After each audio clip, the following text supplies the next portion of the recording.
Reporter Sarah Fryer and Eric Newcomer are here, along with our billionaires reporter Tom Metcalf, to tie in Snapchat in just a moment. So we've come a long way in just a week. You know, at the beginning of the week, you have Mark Zuckerberg denying that Facebook had anything to do with the outcome. At the end of the week, you had President Obama talking about fake news running rampant on the site. Sarah, is there any indication from what you're hearing from within Facebook that Mark Zuckerberg is changing his mind? I think that Zuckerberg is ultimately going to want to do what's best for the user experience. And in the past, they've actually polled their users, and the users don't like being misled by what they see on Facebook. So even if it's 1% of the news that's fake, and some people suggest it might be more than that, people don't want that, and actually it doesn't create a brand safe environment for Facebook. So internally, yes, there are people who are telling Zuckerberg, you need to take more responsibility for this. I think Zuckerberg, I haven't heard about his opinions recently, but he seems to be holding fast to the notion that he's not responsible in public. Yeah, there are reports that employees within the organization are horrified and going rogue. Protesting, and, having groups where they... Yeah, and people have talked to me too, current and former employees, about ways that they think of solving this problem that they just really wish could be implemented in a stricter way. And Facebook has tried to solve the fake news problem in the past. What's even more troubling right now is there's a lot more than just fake news. It's like propaganda sites that are getting spread. And I would sort of quibble with him talking about the quantity of news versus what the fake news actually is. When you have a story about the Pope endorsing Donald Trump that is completely untrue and has a major impact on the news cycle, at least for a time, that's a very important 1%, isn't it? And 1% on Facebook's a ton of content. It's a lot. It's a lot. Right? I mean, a lot of Facebook isn't news. So if you're, not to sort of overly take Mark Zuckerberg overly literally here, but 1% would be a ton when you think about sort of the amount of content. And if a news organization had 1% of its content being fake, that would be super troubling. Yeah, no news organization would stand for that. Right. That was a point made by a former employee this week. Yeah. Is just, Facebook has become such a data-based organization, but you have to think about things sort of beyond the data and think about their impact. Like even if 1% might be fine for an engineering error,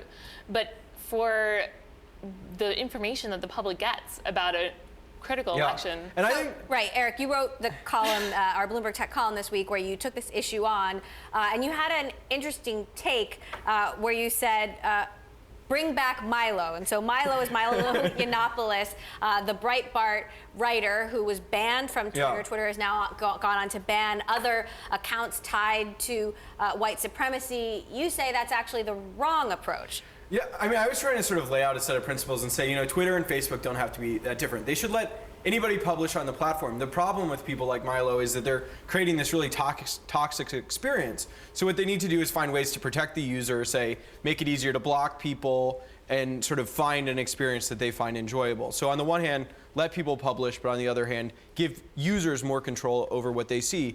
Facebook does a great job of that because they curate everything. Twitter does a terrible job of that because it's a totally sort of Wild West. Eric, I wanna just push back. What, you disagree? Let's do it. These social networks are not government organizations. Yep. They're not beholden to free speech regulations, right? These are companies with profit models, and in Twitter, in its case, it's not profitable, and they need to create a brand safe environment in order to attract advertisers. It's the same reason like Facebook doesn't allow pictures of breastfeeding, right? It's not because breastfeeding's bad, it's because they don't, and some people really disagree with that, but it's because they want to create an environment where advertisers want to spend money to put their messages next to this stuff. And I recognize I have some subjective views here, but what I would say, be principled about it. For them, I'd say that's where their curated environments happen, right? So for Facebook, it's the feed where they're really calculating what should appear. Meanwhile, on your own wall, you should be a little freer to express what you want because it's just sort of a chronological account of everything you want there. So here's the thing. We've talked to a number of different investors. We talked to the CEO of Reddit in the aftermath of the election, and almost universally, they're saying that Facebook shouldn't be having more human involvement. The idea is that perhaps human editors or human curators, more human intervention could have prevented things like this, which runs counter to Mark's claim that we're a tech company, we are not a media company. I think either way, however they want to solve it, it's going to be a human solution, right? These algorithms are built by people. Their preferences are fundamentally driven by the values and principles of their employees. So to say, oh, should people solve it or should algorithms solve it? It's the same people. It's People just make the when they get algorithms. off the train. They're building the tracks. It's when they let the decision get made by a machine.